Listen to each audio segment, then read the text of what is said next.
Welcome to the Not My Scene podcast, the podcast where we explore scenes, communities, subcultures, and corners of the internet and tell you what we find. I'm Yarden. And I'm Kaia. We release episodes every other Tuesday. Remember to rate, subscribe, share with your friends. And if you ever want to write in, we love hearing from you guys. So email us at notmyscenepod@gmail.com if you have a comment on a prior scene or an idea for a future scene that you'd like us to explore. Did I miss anything? And we just started our Substack, so check us yeah. out on Substack. I'll be sharing some highlights from the episode, so subscribe there if you're a Substack person or someone that likes to get fun emails. What is your scene this week, Dan? My scene this week is music videos while working out. Love. Yeah. For me, this came about actually right around Coachella / right after. I was doing my little at-home workout, and normally I struggle because I do these workout videos where if you try to play music from the same device, like it's too quiet, like it won't let you. And so like the music that they play, well, I don't know. I'm just thinking like Chloe Ting music. It's like this kind of mind-numbing like Eurobeat, but like not good. Normally I like mind-numbing Eurobeat, but it's like royalty-free. No, yeah, I know I'm not doing videos with the music, but it's still like talking and like it mutes whatever music you have, kind of. Oh, yeah, like Nike training. Yeah. Whatever. Mm-hmm. Yeah, so I was like, oh, well, I kind of want to watch some of the performances from Coachella. So I put those on the TV while the workout video on my phone, screen maxing, not focusing on my mind-body connection at all. Whatever. Focusing on your Justin Bieber connection. Exactly. Your body Justin connection. So I put on some Coachella videos and I was like, this is really fun. Now I have like fun pump up music and I'm very entertained and not thinking about how I don't want to be doing this. And so then for my last few workouts at home, I've just put on music videos. Like the last one, I was like, realized I'd never seen any Slater music videos, and she has a music video for like all of her songs. Did you realize this? No, I haven't seen any of them either. You know, it's funny you bring up Slater's physical corporeal form, because I was just thinking to myself, I have really intense Slater face blindness. Like, I kind of know what she looks like. I know she's blonde and her face is like kind of like Kesha's face, or it's like a pretty white woman face, but I definitely wouldn't recognize her if she walked by me. And as I'm like in my mind's eye, closing my eyes, picturing Slater, it's just like this amorphous under the blonde hair. No, I totally feel that. She has such a normal, non-remarkable face. Yeah, and everything about her otherwise is so remarkable. Like, I can sing her songs. I can picture her outfit on stage. I don't have body blindness. I know what... She has, like, really strong-looking legs. Mm-hmm. Her and Zara Larson. Yeah, no, I have a very clear understanding of those strong legs, but I can't... So I was probably like this before I did my music video binge during my workout the other day. And now I know. But it is funny because she has that song actually kind of famous where she's, I mean, it's just her saying that she's actually kind of famous. And I was thinking when I first listened to it, I was like, if I saw you at a club or something, I would not know that you were Slater. Yeah, you were like heavy on the kinda, less so on the actual chica. Yeah, to me now she is famous. Like Slater has become a household name in my household, but it's just the face. Okay, so my scene this week is living life like you're on Risk. Risk the game? No. Risk is a program that my partner Drew is currently experiencing. For those of you that don't know, he is a medical resident. So for most of the year, he has just a crazy schedule where he works like a gazillion hours a day every day and has like 1 day off every 2 weeks or whatever. But right now he's on Risk, and I knew Risk was going to be amazing, and he thought it wasn't going to be, and it has been proven amazing. And let me tell you why. Risk is a program where, for I don't know, some portion of the year, for him it's a week. Maybe he does it twice a year. I don't know. But in this current schedule, he has 1 week where he's on Risk. And that means that he's not scheduled for any shifts, but he's the backup team. Mm. So if any other like medical resident in his program, so there's like, I don't know, 100 or 200 of them, calls in sick, the people that are on Risk get called in. So he's basically like on call for the whole week. Mm-hmm. But the way that it works too is like, since it's for people calling in sick, there's kind of like designated intervals. Like it's not, when you imagine like an old timey doctor and they have a pager on them and like at any point they're going to like rush to the hospital. He's not like on call in that way. He's like basically, he does have to keep the pager with him all time, but he can really only get called in like an hour before each scheduled shift is supposed to begin, because that's like when someone would say like, I can't come in, I'm sick. So it's been really fun and awesome. And I think that we should all be living our life as if we are on Risk, because every morning at 5:30 a.m.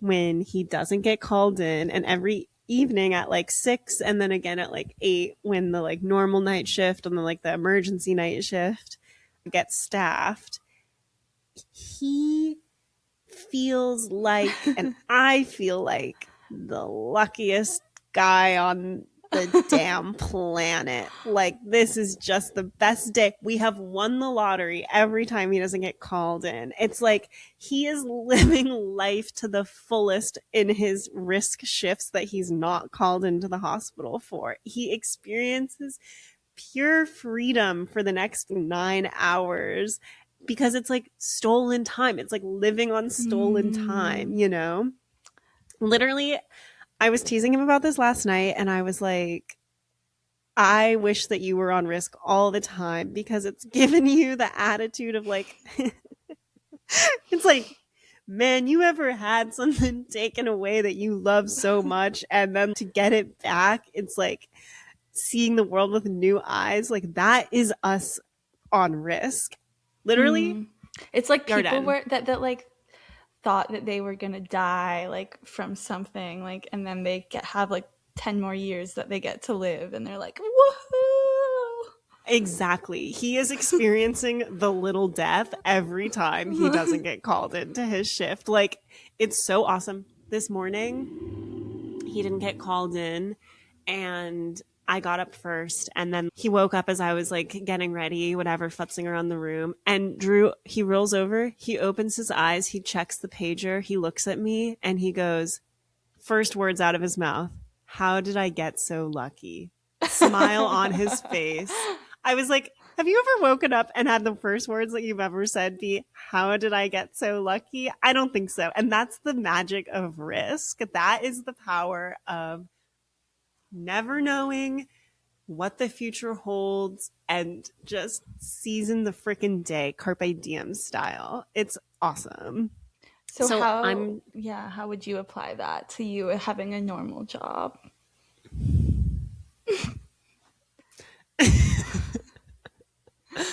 I'm just trying to I don't know. I'm just going to try to just be grateful for every day. Right. So I'm not on Risk. I wish I was, but every evening that I have free, I should be like treating as if I was supposed to maybe get called in to go to work in the emergency room for the next 12 hours. And when that doesn't happen, I should be like living it up. Like, I should be like grateful for every damn minute in this evening that I get to be at home pursuing my passions and hanging out with the people I love. Aw. So has he been called at all? No. That's awesome. That's why he said, how did I get so lucky? And that's it wasn't because he looked at me. It was because he looked at his pager and he hadn't gotten called in on the third day of Risk. I'm happy for him. I'm wishing him. I think it's a good time of year because people. It's like cold season's over. Yeah, so true. Has he done anything like crazy or extra special, or is it more just attitude? He has. Like yesterday, he washed his car and he vacuumed the Mm. inside. Today, he said last night, if I don't get it called in tomorrow, I'm spending 2 hours looking for a wedding suit tomorrow. And that's Aw. pretty special to me if Yeah. you think about it. And yeah, he just operates at such a different level than me. Like he like cleaned the whole house. He's like a guy that likes to be productive all the time.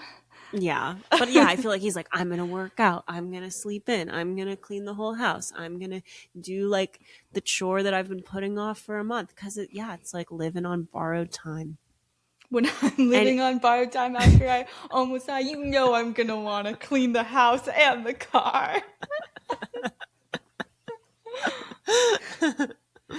yeah, so I guess what I'm saying is like, ideally, everyone listening should try to live as if they're on borrowed time. But what would make it easier is if you can find some way to create like a call based system for your job or your I responsibilities. honestly, that's like my nightmare though. I feel like whenever I've had job situations where I feel like on call, like there could be like emergencies, and Mm. it like really stresses me out. Like, Okay, but imagine Risk. It's like he's not really on call all the time. It's just yeah, like he gets to win the lottery 3 times a no, no, day. that's good. That's good. Yeah. Yeah. So I guess that my scene this week is just a celebration of how happy I am that Drew is on Risk. And Aw. yeah, reminding you guys to To live like Drew on Risk. appreciate every time you're not working in the emergency room. I want all my Scenester sisters to post something on Instagram that shows gratitude and love and passion for the day. And you can just hashtag live like Drew on Risk. Okay? Yes. That's my scene. Okay, love it. Well, I'm very excited to continue your tale from LARPing. If you all have not already listened to part one of our two-parter on Kaia's LARP journey, definitely I would recommend tuning into that because it was fucking insane.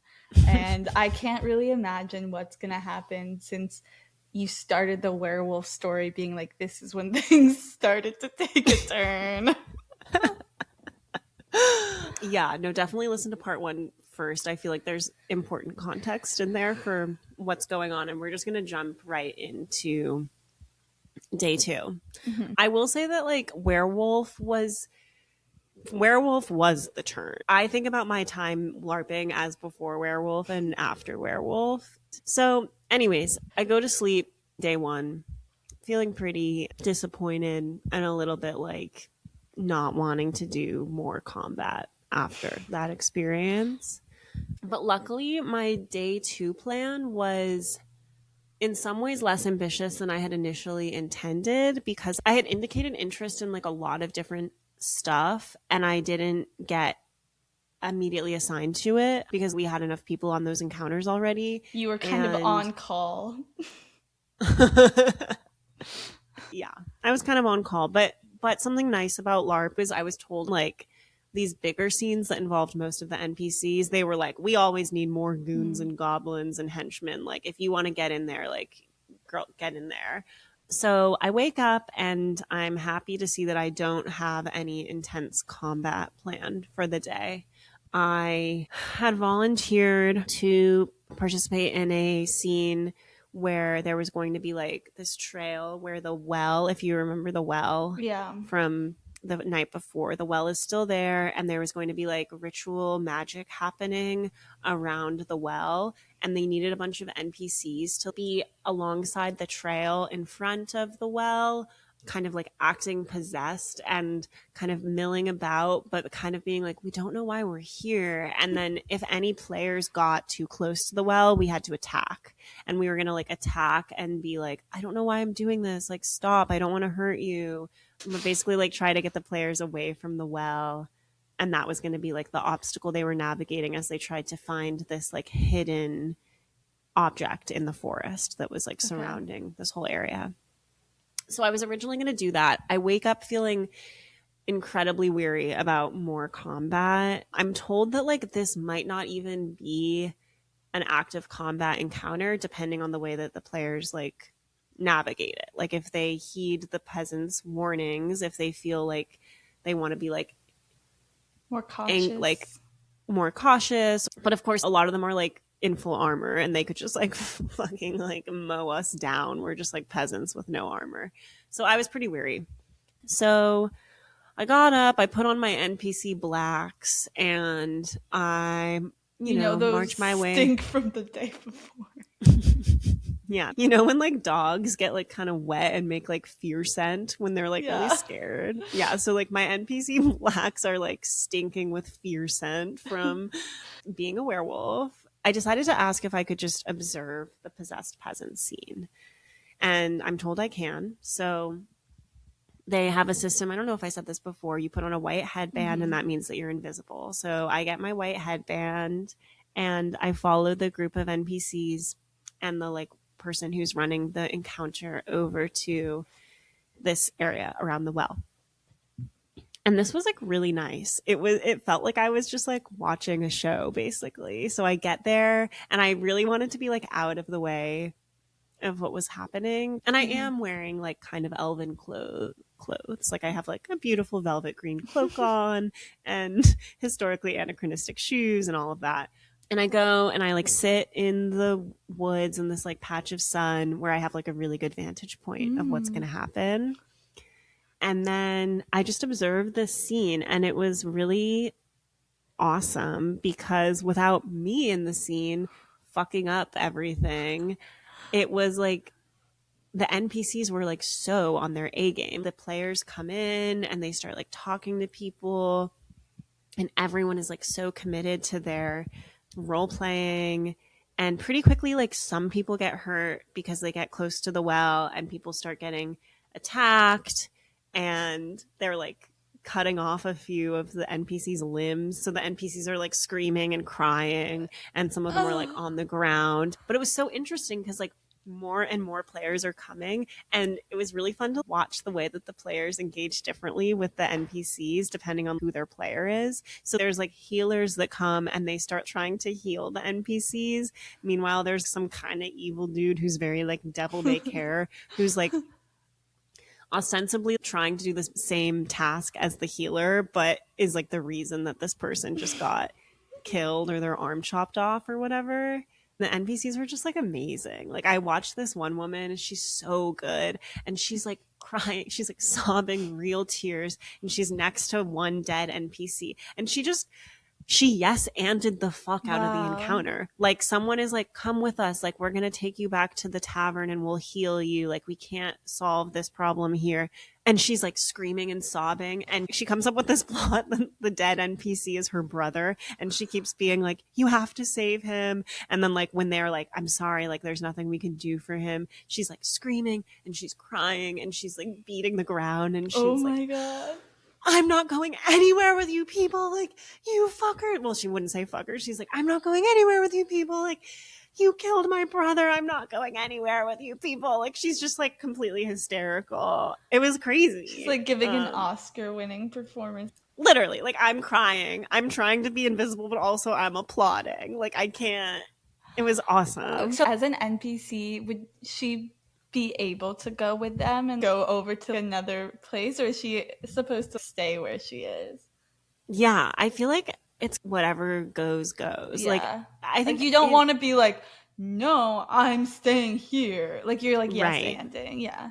Yeah, you're yes anding, and I do feel like it kind of depends on the improv capabilities of the NPC. Like she really knew the lore and she was really good at improvising, so she could probably keep hanging with the players and stick to the role until like there was a natural Because, conclusion to like, the scene. I feel like it could be like, you end up going around with this healer like all day, and then it's they're You're like, like, I think my character would probably ask this healer to get me a drink. And I think no, this but what if you became part of their plot? Like, they're like, oh Yeah. my gosh, I saved her now. She's gonna help us do XYZ. And then, Yeah. like, you end up missing your other scenes, but I guess they would just find someone else. Yeah, I think if your other scene was really important, or if it was like you had played this NPC in the past for a future scene and the players, it's like better for them to recognize you as the recurring Mm-hmm. NPC, you'd probably find a way to slip out. But yes, there are definitely times when NPCs would stick around, and I have a great example of this later in the day, this day. So yeah, she was just amazing. But it is funny to think and be like, yeah, my NPC, I just felt like the character I was playing would get really fucked up and sleep in the real mattress that night. So I couldn't come to my kitchen shift. I'm sorry. Like, wasn't on brand. Yeah. But yeah, that was really cool. And then I had some downtime. I went to like the lake and just like read and spaced out for a while. It was really sunny and nice. I did a little bird watching, shout out birders. And then I had lunch, and then I was kind of just hanging around Monster Town because my first scheduled encounter was not going to be until that evening. And I learned about something else interesting when I was just like hanging around the NPC area, which is they do these things called grab bag mods, where basically like people prepare a bunch of kind of like one off encounters that you can lead as an NPC that aren't like on the main schedule at any time when you have Mm-hmm. downtime. So you just like grab it and it's like a little guide to a one off thing. And then you like go out and you like put on the costume that the mod indicates you should. And then you go out there and you like engage with players. So like that was really interesting and fun. I know like one person did one where they were like a poison maker and they went to the like tavern and tried to convince people to like take a sip of one of like 3 vials, and like each vial had like a different effect that would, you know, apply to the player depending on which one they chose. It's like literally like a side quest. Exactly. So you could do like side quests during your downtime. And that was fun to learn about. But you didn't do any. No, I was like feeling weary. Yeah. Yeah. Beat down. Be up. Then the next like big thing on the schedule was going to be like the big daytime fight of the day. So my understanding of the overall plot was that things were going to escalate on the second day with a air towards the undead. So like at 7 a.m. on the second day's morning, a bunch of NPCs got up dressed as like undead people and then like went through the camp like scaring and attacking players that happened to be up that early. I didn't participate in that because I was trying to get my beauty sleep for my bruises, but there's like a definite shift from like human to not human on day 2, which is exciting and like raising the tensions. So the first battle on the second day was this like huge religious battle between 2 religious factions that I didn't really understand the lore between because I didn't study up well enough. But they have created all this religious lore, and as a like spin-off of the original religion that they had created, there was this other religion that was like similar but more like followed by disenfranchised people who were like angry, and they needed all of the NPCs who were available, like all the warm bodies, to be like members of this religion and go out and attack the players. So this is like probably around 2 p.m. And as part of this, there were like 2 options for what you could be, other than like the main people that were like named characters, like the main zealot. So you could either be like a religious warrior, like someone ready to go out on the front lines and die for the cause, or you could be, they were called like purveyors of the word. And basically the way that I interpreted this was kind of like a High Sparrow type vibe from Game of Thrones, like a like nun that has a penchant for like furthering violence in the name of the Lord. If Okay. that makes Yeah. sense.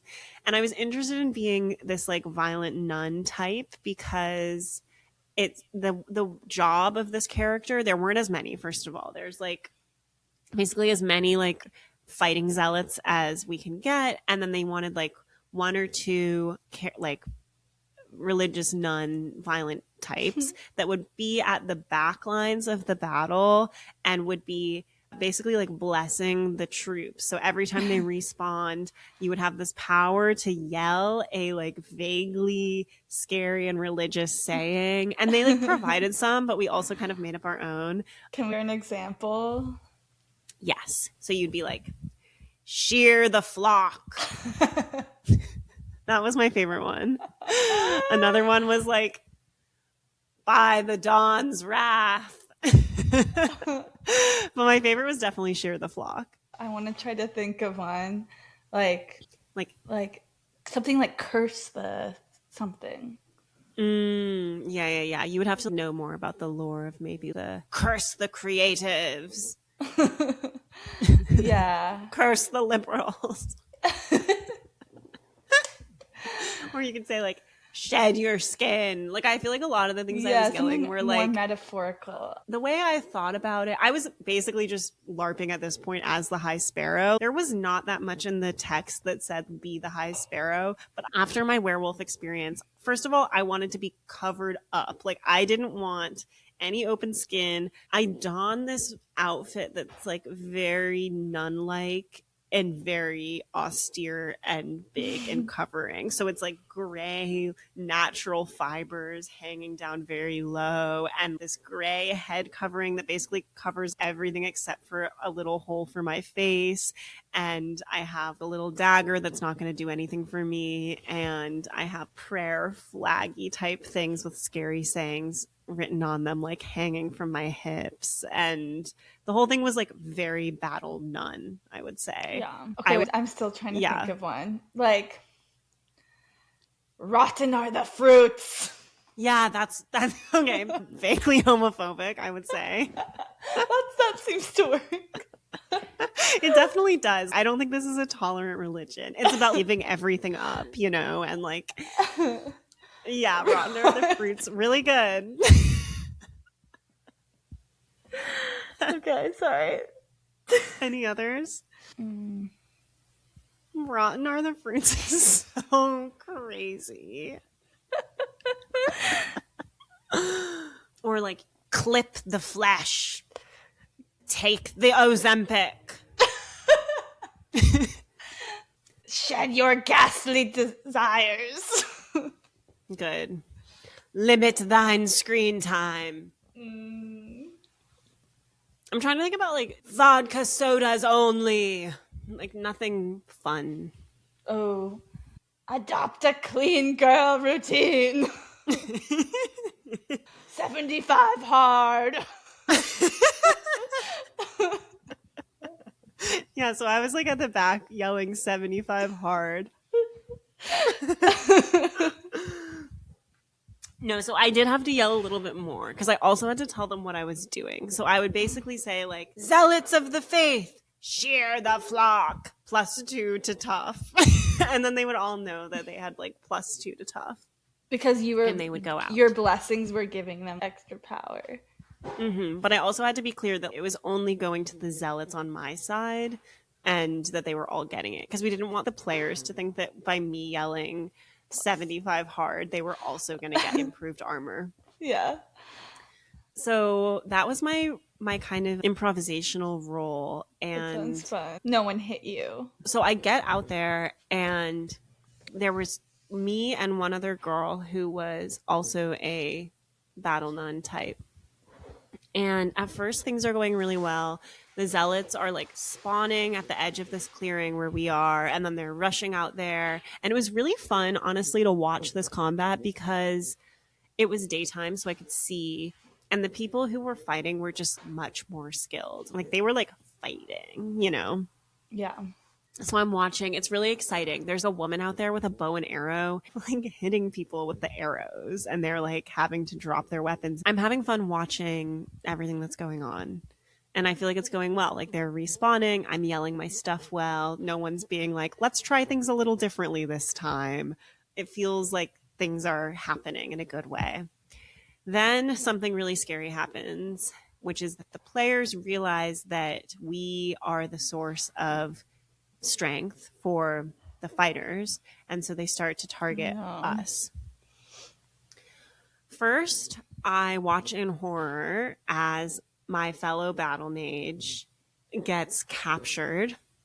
She gets mowed down. She is on the ground, but before they do the killing blow, these two players pick her up and put her on her feet, and they march her into the tavern, which is up the hill from the battlefield. Oh my And I'm God. like horrified. Like you said, like, what happens to me if I go in there?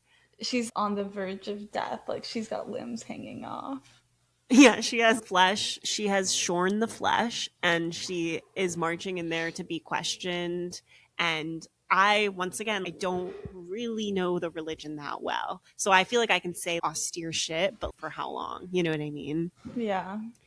Then my op, you may remember that there was a particularly scary female knight the night before that had really hit me pretty hard. And I was definitely trying to stay clear of her. She was like really, really tough and hit really hard. I was scared of her in character, but I also felt real fear in my heart when I saw her on the battlefield. So that's awesome for her, I guess. And she locks onto I'm me in this imagining her daytime like fight. the female knight in Game of Thrones, like the tall blonde lady, but she probably looks different. She looks different. I don't want to get too much into what she looks like, but I Yeah. will say she had a strikingly beautiful face, All right. which added to the fear. Another point for her. Yeah. And she's fit. Like she can run Yeah. fast and like hit hard. She locks onto me and she starts calling out to me. She was like calling me a name that I didn't understand because I don't know the lore well enough, being like, Aurelia, let's just say that's what she's calling me. She's like, Aurelia, please, we just want to talk, and sing-songing.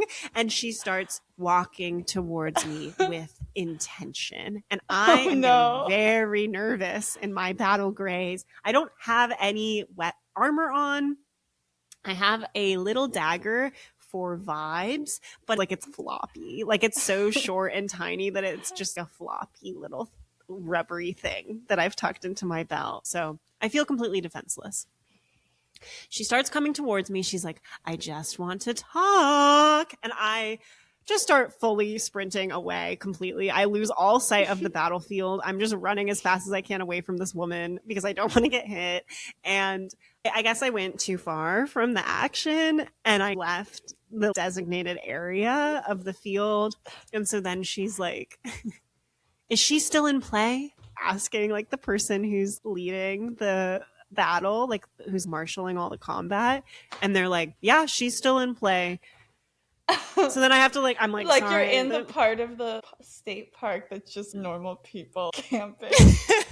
I'm still in the LARP area, but I'd kind of like, I had like crossed a trail that was kind of like at the edge of the field. I was like, I was running blind. It was like when like a gun goes off and a horse just takes off. Like I had just like ran without thought. I just wanted to run away because I didn't want to get hit. So I like make my way sheepishly back. I like slink back onto the field. She locks back onto me, but luckily my players, my zealots, are clued in. Thank God for these amazing, strong, fighting men and women because they start to yell stuff, especially now that I'm the only mage left, battle mage left. They start to yell things like, protect the battle mage! And so they'll like fall back when they see this wolvish woman coming at me and they'll get in the way and they'll defend me. And that feels like really good. Yeah. It proceeds like that for a little bit longer. She keeps yelling, we just want to talk. I don't even know if that's true. Like they did take the other woman into the tavern, but I also don't know what to say back. So I'm just kind of saying things like, your words mean nothing to me. Or like, talk is cheap. You said that? No, but I am like trying to stay in character and also reject her advances because I'm not equipped to take the plot into a dialogue setting, you know. There comes a point in the battle where too many of the players on my side have been hurt but are not dead, so they can't go back to the spawning place yet, and I can't quickly re-up their defenses before they go out to defend me. And this woman, she's just completely locked in. It's like she's just waiting for this opportunity so that she can like get me. She comes towards me. She breaks into a jog.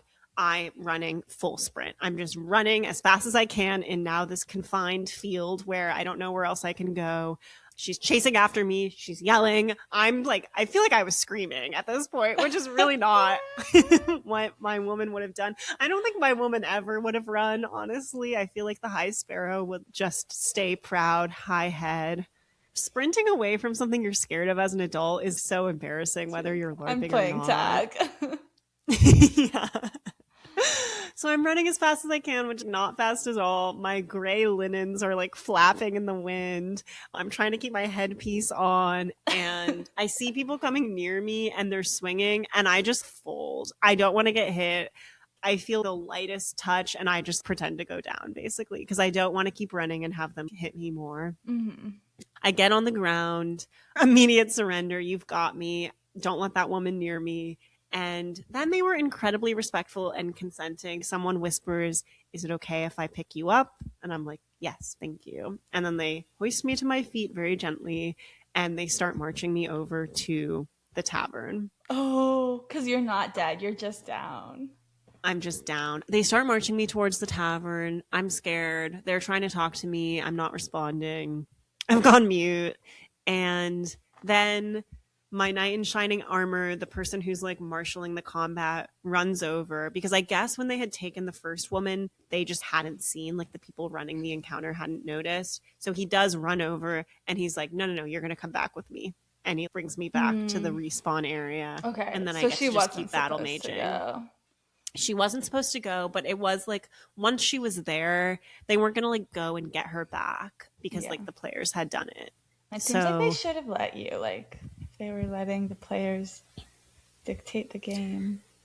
yeah, I don't know. Maybe it was like something about the promise I had shown in improvisational roleplay scenes prior to this, or maybe it was like the terror that I had expressed as I was sprinting across the battlefield. But I They feel were like like, they, she can't handle being, like, tortured for information in the tavern. yeah, I feel like they're always trying to tell, like, okay, how is this battle going fairness wise? And maybe if they had lost someone who's able to like give them this buff and add +2 to the toughness, it would have just become a massacre. But to your point, like maybe that's what should happen if the players figure out how to capture us both. So that was that. And then the scene ended pretty shortly thereafter, and I went back to camp. And that was really exciting. I feel like I got a lot of love for my Battle Mage performance, and I had fun. It was Yay. scary, but it made me feel like maybe there is a place for me in this crazy world. I could see, I felt comfy in my loose linens. It was nice. It was very Okay. like, I don't wear polyester to work out, like 100% cotton tampons type vibe. Yeah, so that lifted my spirits. I felt buoyed by my success as the High Sparrow, and everyone said how cool I looked and how good I was at yelling "shear the flock," and I was feeling pretty happy after this encounter. Yay. So after the big religious fight, I was scheduled to do my very first named character, which this is something that originally I was like really excited about. Like I was like, I want to have like, you know, roles. I want to have like backstory. And then when I got there, I realized really quickly that I was very glad that I had mostly just been like ghouls and goblins because there's so much lore after this happening for like 5 years. So But that Lady Knight was just making up a name for you. yeah, I don't even think she was calling me like a proper noun name. It was like a term of art for like, I don't know. I mean, she was like speaking another language to me. It was like she was calling me like zealot, but in the terms of this religion or something like that. But no, I was not named. I was just like battle nun number 2. But yeah, you could say I kind of brought the character to life. Rotten are the fruits. They're like, you brought a vaguely homophobic element to the character that surprised and shocked and excited us. Thank you, Kaia. Thank you, new NPC who has no connection to anyone here. We loved your commitment to the role. Yeah, so I have my first named character. and she is a noble lady. And I'm starting to get really freaked out because the way it's described to me is it's basically like a King Arthurian legend where there's been like a lot of tumult and discord around who is going to be the new king. Like they do not have a leader, and with any power vacuum, there's chaos in the realm because there's no one uniting the players. And with the undead armies coming and all this bad shit, they really need like someone to, unite them Mm-hmm. against the White Walkers. It's all coming back to Game of Thrones. And so There as are no part of this original plots anymore. they're doing a pulling the sword from the stone type Mm. situation. And They my must have thought of noble, that from scratch. yeah, I've never heard of anything like this. And when I said King Arthurian, I was having a episode. So I'm supposed to be there as like a noblewoman, and then I have a recurring NPC with me. She is my queen, the improvisational legend, the woman who saw her brother die earlier in the Oh day. shit. She Okay. is my squire. So she And wait, knows what's what's your up. name? My name's like Lydia Birdsong, and I am a noblewoman, and I'm bringing the squire with me to this event. All these nobles are going to come and try to pull the sword, Mm. including the acting king and all this stuff. But at the end of the day, this lowly squire is going to be the one to pull the sword, Okay. The one that's with you. the one that's with me, which means that I have to be able to say stuff to people. And this is to see who should rule the kingdom. Mm-hmm. So Yeah, like that's my why would understanding. why would they have an NPC? That seems like too big of a plot point for an NPC. No. Yeah, that's interesting. I mean, I think this squire had been in prior scenes, and the person that was like acting as king before this was also an NPC. Okay. So Okay. NPCs can have pretty big roles. Right. It's just more like that just basically means you have a scripted role. Yeah, and it has to be someone who's very comfortable with role play and dialogue and knows the lore well. Mm-hmm. So we go out there, and I understand my role as basically like I'm the noblewoman from this house. I'm told that like some players are going to like be very happy to see me when they know who I am. Others like aren't going to want to affiliate with me. But my motive is I'm just desperate for cohesion in the kingdom. So I'm going to be the first bitch to drop to my knees and be like, that's my king Gotcha. when she pulls the sword. The squire's a girl, I should say. Ladies can be kings too.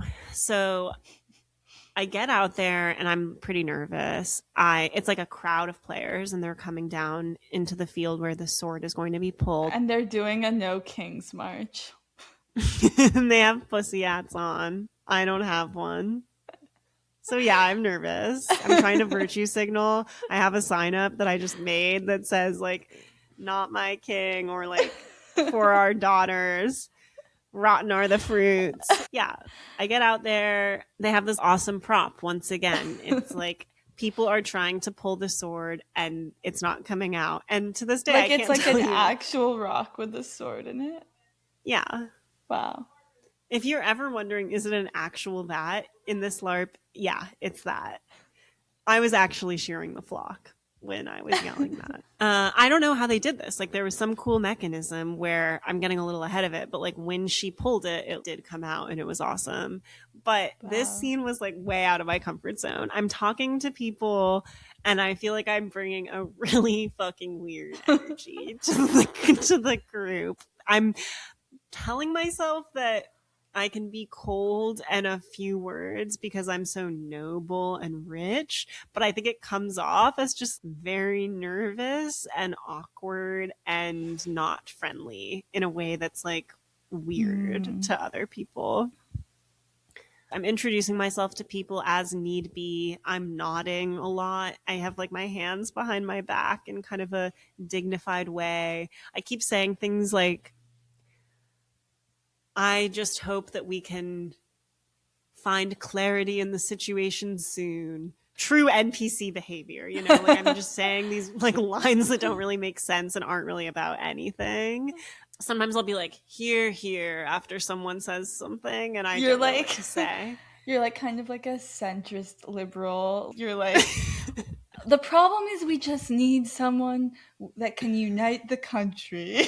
Yeah, I'm like, we just need to talk across the aisle. Yeah. I need someone who can play both sides. I believe in abortion. Taxes for the rich must come down. Have you guys heard of Pete Buttigieg? I'm socially liberal, but fiscally conservative. You'll understand when you're my age.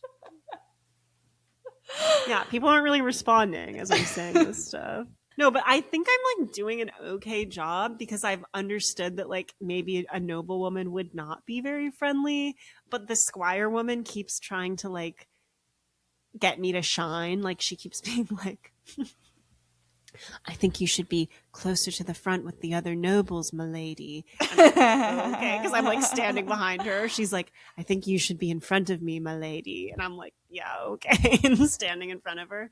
I know something is really wrong when in the middle of this whole scene, she turns to me and very softly says, in character, is everything all right, milady? Which I'm like, what about me saying here and like we just need someone who can play both sides was giving not all right. Like, do I look scared? No I'm just standing there in my dumbass noblewoman clothes, like nodding along and I thought looking demure and dignified. I guess because a lot of the NPCs probably are like, this is my time to act. Like, I'm like saying a lot. Right, maybe so. And I was kind of just clamming up big time to the point where she had to inquire as to my well-being in character. I think I was also really lacking a subtly British accent. Like the way she was saying stuff like this and ending things with milady sounded so good. But I'm just being like, have you ever heard of Pete Buttigieg? And I'm like, yes, everything's fine. Everything's fine. And then the scene progressed. And honestly, it was amazing. The NPC who played like the king that was not actually the king had like a total outburst that was so, I mean, I just felt like I was watching a movie again. Like these people are expert improvisers. It was awesome. She became king. And then like everyone goes towards the tavern to like celebrate the new king afterwards. But I just walked back to camp and then like stood on the outskirts of Monster Town for like 5 minutes while I waited for people to come back because I was worried about feeling weird in the celebrations and having to like say more about the lore. So, you know, I don't know if I was like living that moment like I was on Risk. I think probably to be on Risk would have been to stay and celebrate the new king, but I bailed pretty fast after the scene found its natural conclusion. But to your question about can you stay with people all day, this NPC, she basically was like, so once I become king, if they accept me as king, assuming they do, should I stay with them for the final battle? And they were like, yeah, that makes sense. So she was that character for the rest of the evening because the next scene was going to be like a huge battle against the undead. And so as the new king, she was like leading the strategy of that. So she went to the tavern and I did not see her again for the rest of the evening. If she'd seen you again, she'd have been like, milady, are you proud of me? I'm a king now. And I would have been like, we just need people who aren't going to tear other people down. That AOC just yells too loud for her own good. Talking to a tree. Thank God we have common sense back in the White House. What is the White House, milady? Milady, what's a house?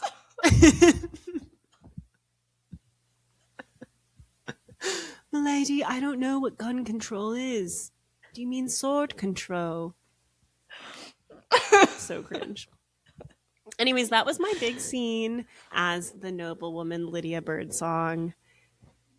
I felt like I did an okay job, but definitely the "Are you all right?" I've been thinking about that in the days following the event and just what my outside face was looking like and how much it reflected my inside face. Yeah.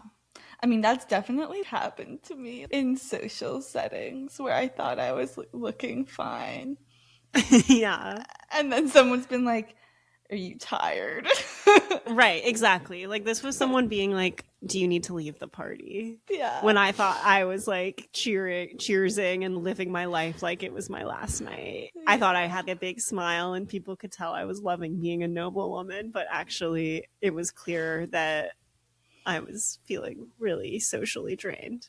So we are almost to the end of our LARP experience. I had another break because I didn't want to participate in the final battle. I was asked if I wanted to. It was going to be like all these different types of undead, like revenants and wights and evil zombies fighting all the players, led by their new king, my former squire. And I definitely did not want to do that. It was like dark and it was this huge battlefield with all these like light up torches. I did help like put torches around the like football field size battlefield to indicate where the battle would be happening. And it was really fun to watch it. It was like so chaotic at night. It was also an exciting battle because they were told that it had the potential for fatality. So like players could die in the battle, which is like obviously higher stakes. And if they die, they would have to create a new character if they wanted to come back, typically. Mm-hmm. So I watched that. And then there was like this movement where we kind of ushered the flock of players towards the amphitheater area. And then there was going to be the circus. And I was really excited about this from the very beginning because we were going to have a circus within the LARP, which is awesome, like show within a show. And it was put on by the NPCs. And it was so fun. We go to this amphitheater and they have people with those old timey I guess it's not old timey. People still do this at baseball games, but the concessions strapped to their bodies with like popcorn Uh-huh. and cheese sticks and They meat have the Nathan sticks. Fielder chili suit. Yeah, they've got a couple people in the chili suits over their NPC blacks. Their NPC blacks are getting super chilly. But this was really fun. I was like just in character as like general attendee of the circus. And it was fucking awesome. Like it literally was giving Ren Fair show in the middle of LARP. I cannot believe how like put together these people are. They had someone play a medieval instrument that I don't even know the name for. It was like a box. Someone played the box. Sounded super haunting and cool. Cool. And then someone did stand up in the LARP. So all the improv, it was like the tightest five I've Wow. ever seen, but it was like all about the lore of the LARP, but still really funny to me, like not knowing anything. It was in the universe. It was so funny, but it also had nods to stuff outside. I was throwing my head back. I was cracking up. After 2 long days of putting on a show, I was very happy to have a show for me. Yeah, it was really funny and like really good. And then another NPC sang like a very bawdy song, very Ren Fair, you know, like a song about having sex with women and that kind of stuff, but all like sexual innuendos. Uh-huh. And then someone did like a strongman act, but it was funny because like the barbell was foam since it's like LARP. So like it bent when he lifted it. And it was all very Yeah. cute and good. And that was awesome. And then I prepared for my final scene, which at this point it's like 1 a.m. And the final scene, I guess they do this at the end of every one. It's like in the tavern, the god of death comes, and any players that have died during the encounter have to like approach, or during the weekend, have to approach the god of death. And they can either decide that they want to be reincarnated once by the god of death to like continue the good fight, or like be put to rest. And if they're put to rest, presumably they can like come up with a new character. They don't get to choose if they want to become an undead. No, they don't. I mean, you could like, That could be your new character, maybe. yeah, that could be your new character for sure, Yeah. if that was like within the lore of the realm. And so they needed me. They needed me. I was playing a character that had died and come back and then died again. And so it was a lesson in like asking the god of death to come back a second time. And this character like wasn't actually there, but she wanted to come back as an NPC in the future. So she was like, I was like setting her character up I for a see. final death, kind of. And then she was going to come back and that person was going to be an NPC. And it was very dramatic. Luckily, this whole thing was very choreographed. And then it like went black. And then I crawled out through the person who was like the god's legs. They were like a really big, they were standing up on like a big chair in a big, exciting way. And that was it. That was the end of the Okay. LARP. And it was a Then it long was day. long day. It was 1:30 a.m. I was feeling pretty drained. I had not slept very well, so I decided to just send it and I drove home. Like, you drove home that night? That night, yeah, because the next day was just going to be like cleaning You up were like, I'm not stuff. fucking helping with cleanup. I was really tired. And you just wanted to get into your own bed. Yeah, I was really tired, but I had a lot of energy for driving, and that was the end of my LARP experience. Okay. So, what do you think? How do you think you could ever do it again? Yeah, I feel like now being like a few weeks out from this, I definitely have mixed thoughts. I think, I don't know, did I tell you about the conversation I had with someone where they like described the different, like who is a LARPer? No. Okay, so I was talking to another NPC during the event, and I loved their description of who goes to these things because it's such a niche hobby. Because it obviously it's nerdy, like Mm-hmm. it's nerds, but it's not like any nerd. It's like within the universe of nerds. It's first of all people who are like extroverted Extroverted, and yeah. theatrical enough and comfortable enough, like doing this very And theatrical creative. Like, experience very and creative. Yeah. So it's like creative, theatrical extroverts within the nerd community. But Mm-hmm. then, like, within that, it's also, I feel like, you have to have a certain degree of athleticism or like interest in running around outside. Physicality, It's yeah. very physical. And Like, like outdoorsy kind of. Like, yes. yeah. And like, I met some people who were like, oh, I'm more into the role play. Like, I'm not as crazy about combat and vice versa. But it does seem to me like in general, at least if you're being an NPC, like you kind of have to be like down for whatever. Yeah, it's interesting because like I feel like I associate it with the same kind of people that would be really into playing video games, but it's so different because it's like not an inside kid activity. No, it's like super outside kid behavior. They're like bringing the video games to life. It's It's crazy. so cool. Yeah, the community was really cool. I think my hesitation is that at the end of the day, it seems like the two main draws for what makes a good, at least NPC. I feel like I can't speak to like being a player, but for NPCing, you either have to like really enjoy the role play aspect and the theatrics of it, or be really into combat. And I, unfortunately, I feel like I'm not really into either of those things. Like the combat made me really uncomfortable physically, Yeah. and the improv was maybe even more uncomfortable because I just don't know how to improvise like that. But I bet that is like a skill. And I feel like so much of my discomfort was because I was worried I was going to mess up the lore or say Mm-hmm. something wrong. And maybe if you like really knew the lore, you would be better. But I do think that like part of it is just like a do you like that kind of thing? And I just don't have that much experience with it. So it I felt very out of my yeah. comfort zone. I know we want to do like an improv episode. I wonder how much overlap there is between the improv community and the LARPing community. I bet at least some. There was a lot I loved about it, like the world building and the Mm. environment that they created and the costumes and the makeup and just like watching stuff was really fun for me. So I could definitely be interested in participating like as like a backstage person, like I if mean, there yeah, was it's a like need for that. you would almost enjoy it better if it was like a roving outdoor play.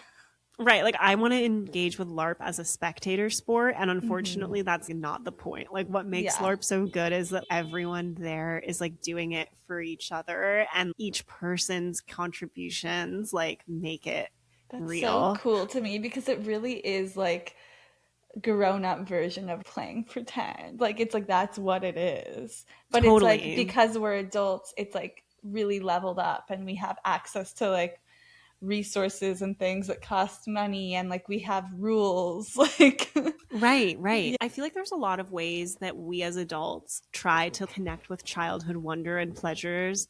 And most of those ways involved either like spending a lot of money or like doing drugs. Like if you think about like Burning Man, or I don't know, going to a music festival where you pay like $600 to get to like run around with no responsibilities and act like a kid Mm-hmm. for like 2 days. But those things are like, for the most part, like so they're like, capitalist overlord getting you to pay a gazillion dollars Yeah. for it. And it all feels like kind of artificial, and it is fun, but you're paying for these services that companies are providing. And Or there's like a something like, cruise where there's like a million water slides and activities or something. right. Right. I mean, that Yeah. does sound pretty awesome. And like, I guess we haven't gone to Burning Man yet, so I can't speak to that. But I do feel like one of the critiques of Burning Man is that it's like become like more of a capitalist, even though it's Yeah. supposed to be like not that at all. But I just thought that this was so, that the community is just so special. Like they're so creative. There's no profit going on here. I feel like it was incredibly reasonably priced. It's truly like, I'm sure there is no profit. And when you think Yeah. about the amount of time that the people spend putting into this, like there, it doesn't make any sense economically to do it like Like this. they're doing it because they want to. Yeah. They're doing it because they want to. It's fully self-made, and like everyone is like so committed. Like everyone is giving it their all because they like want everyone else to have a good time and have a good time themselves. And it's like, I kind of forgot to, like, I probably should have been like, oh mother, your hits hurt really hard when I was getting hit. But that was like my own personal failing. Like they have gone to great lengths to make sure that everybody who's involved in this activity is like safe and having fun and feeling respected and having like their boundaries recognized. I think my experience as a werewolf was unusual and anomalous, and the tools were there for me to speak up if I was kind of just subjecting myself to it because I felt like it was like I needed to, but I really didn't. Yeah. Yeah. So yeah, I feel like it's such a cool special community, and I would love to engage with it in the future, but I have to think about like how, like It sounds I like don't know exactly you how. you think it's a cool scene, but maybe not your scene. Yeah, like I feel like it would be really fun to maybe continue to engage with in a more behind the scenes way. Like there were like sign up shifts for just setting up big things, like being the person who does the dry ice while the woman comes out of the well, or like marshaling combat and being on the side to make sure that everything goes well. I do wonder if I was a player, I would feel less pressure to do a good job, where I would still want to be like committed, but I could like, you could be like, I'm like a knight of few words, and then you could just not talk that much. Yeah. I think being a player sounds more fun, but I would want to do it from the beginning. Right. Because when I went in, I was like really grateful to be an NPC so that I didn't have to come up with anything on my own. But it does seem really fun to be a player. But I will say everyone was so nice. Like people were so welcoming. I do think it's like a community that, if this sounds like it's your scene, you could definitely go alone and make friends very quickly with people because it's like such a crazy experience. Like, do you think the players know each other's real names?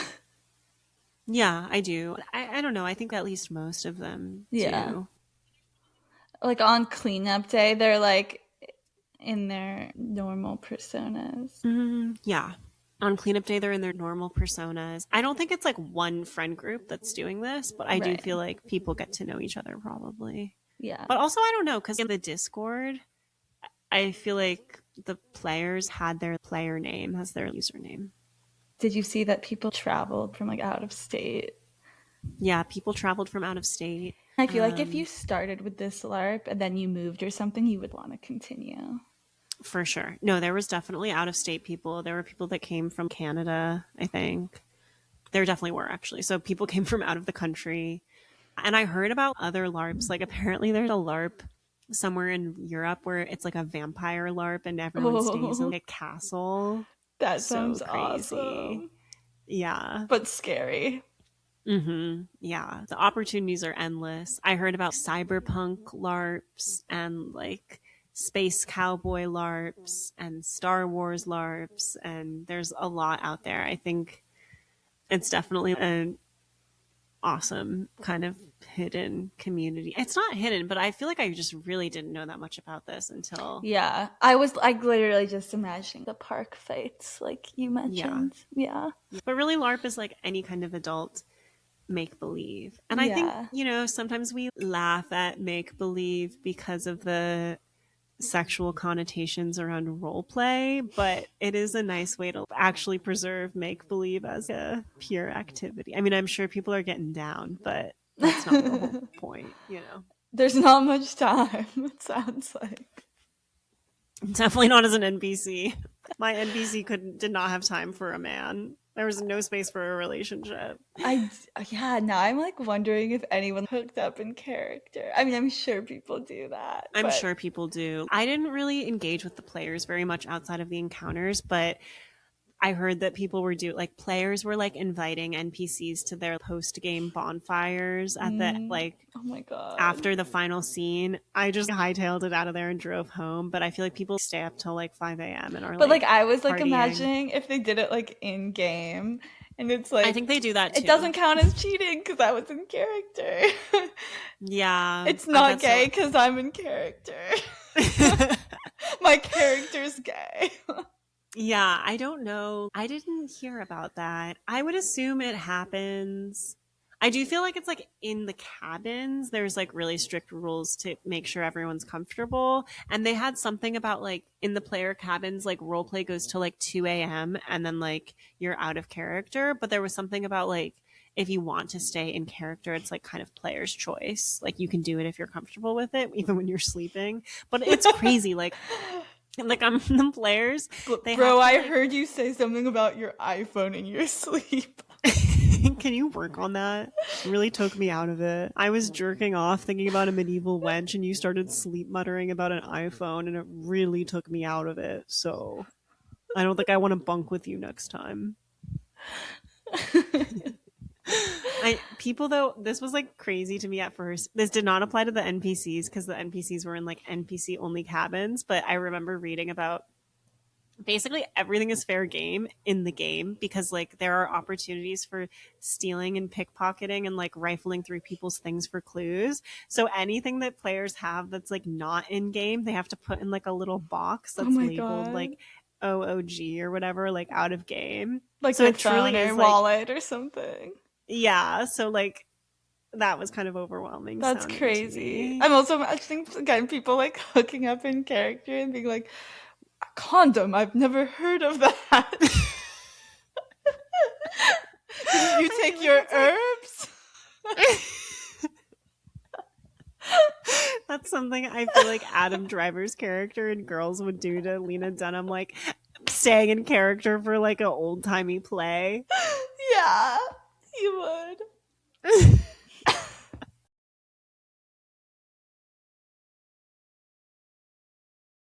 Shouldn't you take your herbs? We could go to the healer tomorrow if you're worried. The ultimate gaslighting. Yeah, I do wonder though, like the tents that people set up themselves, like I don't Like, know, what's they might be going doing on? crazy stuff in there. Yeah. Yeah. And that's LARP, baby. Do you think it could be your scene?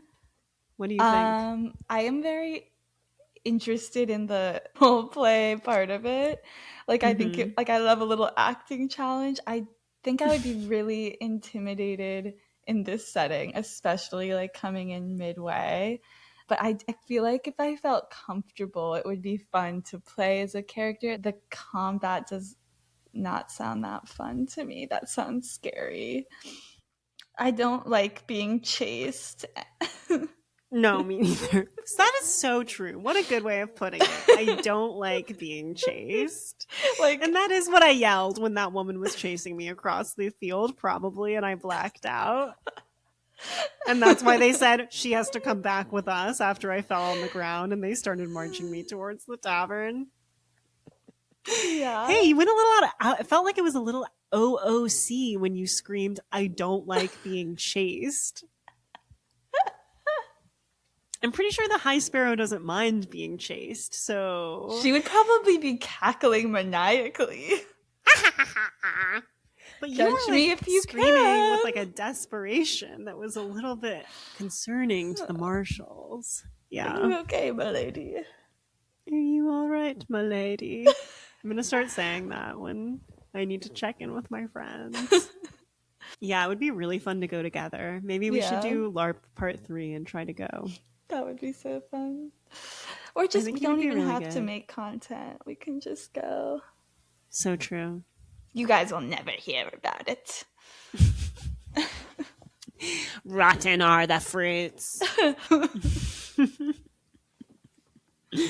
Yeah. So I guess isn't my scene maybe, but I'm definitely like You're not going in November.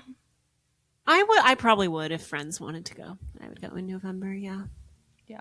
I'll do Going anything alone if is friends want to like go. another level. Yeah. Do you want to do our scenester sister? Yeah. This is from Rick. Wow, these last two episodes were made for me.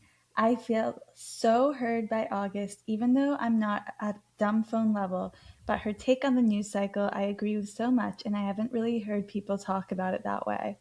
I'm the bingo scheduler at the Napa Bingo Emporium, which is staffed by volunteers and proceeds are donated to the respective organization. Saturday nights is the Napa High Music Department's night, so I get student and parent volunteers to work each weekend. It's definitely a sad but wholesome scene. The people at our hall love each other and look out for each other, and it seems like a big part of their community. When I've worked, I've heard them check in on each other about doctor's appointments, things they've lent each other during the week, etc. And it's sweet to see these older traditional people have their intercultural friendships because of it. So even though it's sad to see them spending their money gaming and actively trying to get them to gamble more, the biggest volunteer role is to sell Flash, which is like pull tabs paired with a bingo game.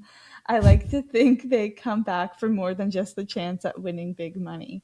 You definitely draw a penis with balls at the bottom. Great quote by Kaia. Quote, I unbricked and then went to bed. Same. All right, we can agree to disagree about balls on the bottom. I've heard from some very reliable sources that balls go at the top. Really, Um, I feel like I've been getting all the balls bottom comments. But Thank yeah, you, Rick. thank you, I Rick. once again, I don't think gambling is that bad. I do feel like the cost of a bingo card is equivalent to the cost of a beer, and you're getting theoretically way more community out of it than just like going to a bar. I'm glad they're getting more out of it than just the gambling, but it concerns me a little to tie it together. Yeah, like ideally we would just have community spaces where you play a game that doesn't have to do Yeah, with. or it's like they reinforce each other. They're like, I feel lonely. I'm gonna go do slots. Yeah, yeah. Yeah, that's Going to a true. good cause though. I think I'm pro bingo still. Everything in moderation, but Yeah, I understand your concern there for sure. yeah. Cool. Cool. Thank you, Rick. Thank you. Bye. We'll see you next week. See you next time.